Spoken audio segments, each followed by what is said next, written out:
ഈ മോറൊക്കെ പിടിച്ച് ഞങ്ങൾ എങ്ങോട്ടാ പോകുന്നതെന്ന് അറിയോ? കാണിച്ചേരേ. നമ്മുടെ വീടിൻ്റെ അടുത്തൊരു അച്ഛനുണ്ട് കേട്ടോ. അപ്പോൾ അച്ഛനാണെങ്കിൽ ഞങ്ങളെ വിളിച്ചിട്ടുണ്ടായിരുന്നു അങ്ങോട്ടേക്ക് പോകാൻ പറഞ്ഞിട്ട്.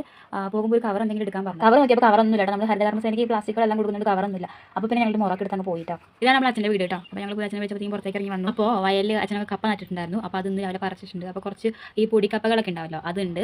പോയിട്ട് പെറുക്കിക്കോ എന്ന് പറയാൻ വേണ്ടിയിട്ട് വിളിച്ചതാണ് കേട്ടോ.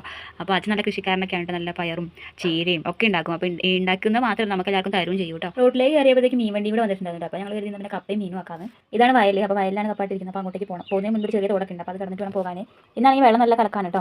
പക്ഷേ ഇപ്പോൾ നല്ല ചൂടും വെയിലൊക്കെ ഉണ്ടെങ്കിലും വെള്ളത്തിന് തണുപ്പ് വിട്ടിട്ടേ ഇല്ല കേട്ടോ. അപ്പോൾ ചക്കുവാണെങ്കിൽ ഇത് തണുക്കുന്നുണ്ടെന്നൊക്കെ പറഞ്ഞ് പതുക്കെ വെള്ളത്തിൽ കൂടെ കയറുകയാണ്. പിന്നെ ഞങ്ങൾ വയലിൽ എത്തിയപ്പോഴത്തേക്ക് നല്ല കപ്പകളൊക്കെ ഉണ്ട് കേട്ടോ. രാവിലെ പറിച്ചിട്ടേ ഉള്ളൂ കപ്പ.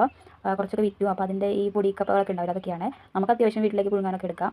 അപ്പോൾ അതൊക്കെ ഞങ്ങൾ പെറുക്കിയെടുത്തു കേട്ടോ. അപ്പോഴത്തേക്ക് അച്ഛനും കൂടെ വന്നിട്ടുണ്ടായിരുന്നു. അപ്പോൾ ഞങ്ങൾക്ക് കപ്പ എടുത്ത് തരാനൊക്കെ ഇങ്ങനെ ഹെൽപ്പ് ചെയ്തുകൊണ്ടിരുന്നു. പിന്നെ ഞങ്ങൾ കപ്പയെല്ലാം എടുത്ത് തിരിച്ച് വീട്ടിലേക്ക് വന്നു. നല്ല കപ്പയും മീൻകറിയൊക്കെ ഉണ്ടാക്കി നമ്മൾ കഴിച്ചു കേട്ടോ. സൂപ്പർ ടേസ്റ്റ് ആയിരുന്നേ.